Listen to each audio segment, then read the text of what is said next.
Guys, তোমরা সবাই কেমন আছো? আমি তো আলহামদুলিল্লাহ ভালো আছি।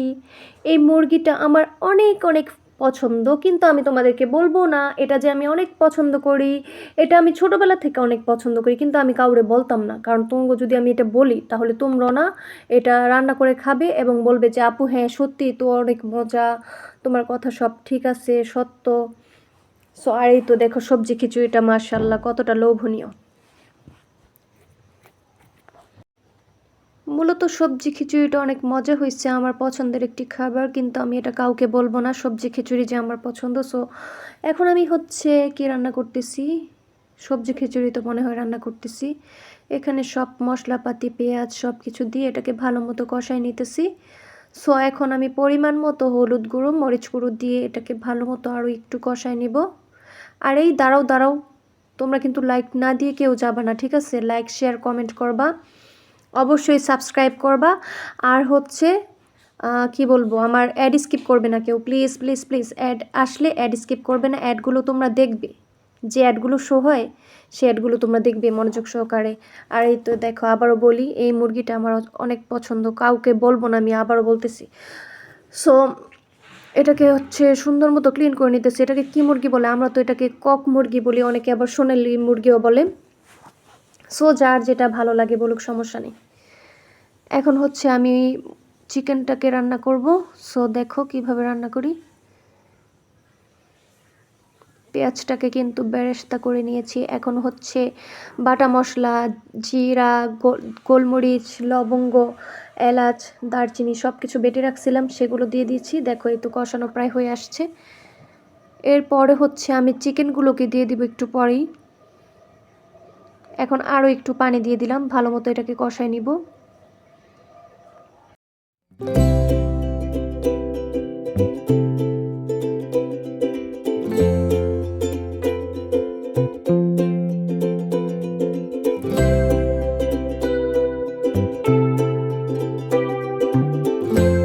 গাইস, দুঃখের কথা কি আর বলবো, মানে অনেকেই ভাবতেছে আমি হচ্ছে ইউটিউব চ্যানেল থেকে না জানি মাসে মাসে কত টাকা ইনকাম করি।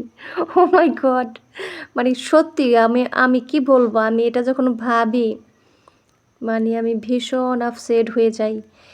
এতই সোজা, ইউটিউব চ্যানেলে কাজ করাটা ভীষণ কঠিন, বাট টাকা আর্নিং করাটা অতটা সহজ নয়। এখানে ইউটিউব প্ল্যাটফর্মে কাজ করতে গেলে মূলত সবার প্রথম যেটা লাগে সেটা হচ্ছে ধৈর্য। ধৈর্য না থাকলে এখানে কাজ করাটা সম্ভব না। এরপরে যে জিনিসগুলো দরকার সেটা হচ্ছে সঠিক মতো ভিডিও আপলোড দেওয়া, সঠিক মতো ইউটিউব প্ল্যাটফর্মে কাজ করা। এখানে হচ্ছে ধাপে ধাপে কাজ করতে হয়, ধাপে ধাপে এগোতে হয়।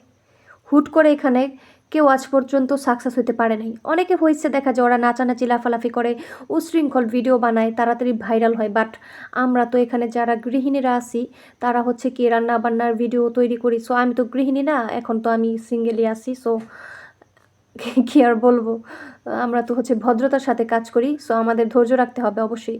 আর সো এই তো দেখো সবজি খিচুড়ি রান্না করতে কী কী লাগবে আম্মু সব কাটাকাটি করতেছে। এখানে এখানে আছে টমেটো, গাজর, বেগুন আমাদের গাছের, আর হচ্ছে কাঁচকলা, তারপরে হচ্ছে আর কি যেন, কাঁচকলার সাথে মিষ্টি কুমড়া, হ্যাঁ মিষ্টি কুমড়া। সো এই তো সব কিছু কাটাকাটি কিন্তু হয়ে গেছে। এখন হচ্ছে আমি সবজিগুলোকে ভালো মতো কষাই নিব। সবজিটাকে যদি আমরা একটু মশলাপাতি দিয়ে ভালো মতো একটু ভাজা ভাজা করি, ভালো মতো কষাই, তাহলে না অনেক সুন্দর স্মেল আসে আর খাবারটাও অনেক সুস্বাদু হয়। তো আমাদের মা ফাতেমাকে নিয়ে আজকে কিছু কথা বলবো। একটি ছোট্ট হাদিস মনে পড়লো, সেটা তোমাদের সাথে শেয়ার করি। মা ফাতেমার সাথে একটি ইহুদি মেয়ের খুব ভালো একটা ঘনিষ্ঠ সম্পর্ক হয়ে গিয়েছিল, মানে একটা ফ্রেন্ডের সম্পর্ক হয়ে গিয়েছিল।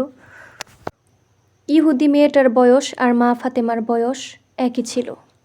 সো ওই ইহুদি মেয়েটার সাথে আমাদের মা ফাতেমার ঘনিষ্ঠ সম্পর্ক ছিল, প্রায় অনেক হাদিসে আছে 10 বছর 12 বছর এরকম লং টাইম। তারপরে সেই ইহুদি মেয়েটা লং টাইম তার সাথে হচ্ছে চলাফেরা করতে করতে জানতে পারলো মা ফাতেমা খুবই চরিত্রবান, খুবই পর্দাশীল। সো মা ফাতেমার সাথে মিশতে মিশতে ওই ইহুদি মেয়েটা খুবই বিশ্বস্ত হয়ে গেল মা ফাতেমার। সে বিশ্বাস করে মা ফাতেমার মতো এই জগতে ভালো মানুষ আরেকটিও নাই। খুবই সৎ, চরিত্রবান, সত্যবাদী মা ফাতেমা। মা ফাতেমা কখনোই আমানতের খেয়ানত করে না। সো সেই ইহুদি মেয়েটা বাসায় ফিরে যায়। বাসায় ফিরে যাওয়ার পরে তার বাবা তাকে বলতেছে, মা তোমার জন্য পাত্র দেখছি, সে পাত্রটা খুব ধনী পরিবারের একটি পাত্র। এখন তোমার মতামত কি, তুমি কি এই বিয়েতে রাজি? পরে সেই ইহুদি মেয়েটা বাবাকে বলল, বাবা আমাকে একদিন সময় দেন, আমি আমার মতামত আজকে আপনাকে জানাতে পারবো না। তারপর সেই ইহুদি মেয়েটা পরের দিন চলে গেল মা ফাতেমার কাছে, যে সে বলল, কান্না করতেছে, যে আমি তোমার কাছে পরামর্শ চাই। আমার বাবা আমার বিয়ে ঠিক করছে, কিন্তু আমি বাবার উপর ভরসা করতে পারতেছি না। সুবহানাল্লাহ, চিন্তা করছেন একবার, ইহুদি মেয়েটা বাবাকে ভরসা করতে পারতেছে না, মানে মা ফাতেমার সাথে চলাফেরা করতে করতে তার চলাফেরা সে দেখলো। মানে ইহুদি মেয়েটা বলতেছে, আমি এই জমিনে তোমার মতো মানুষ আর একটাও দেখি নাই, তুমি যে এতটা সৎ, এতটা ভালো মানুষ, আমার লাইফে ফার্স্ট আমি দেখছি তোমার মতো এরকম ভালো মানুষ। সো আমার লাইফের এই পরামর্শটা আমি তোমার কাছ থেকে নিতে চাচ্ছি।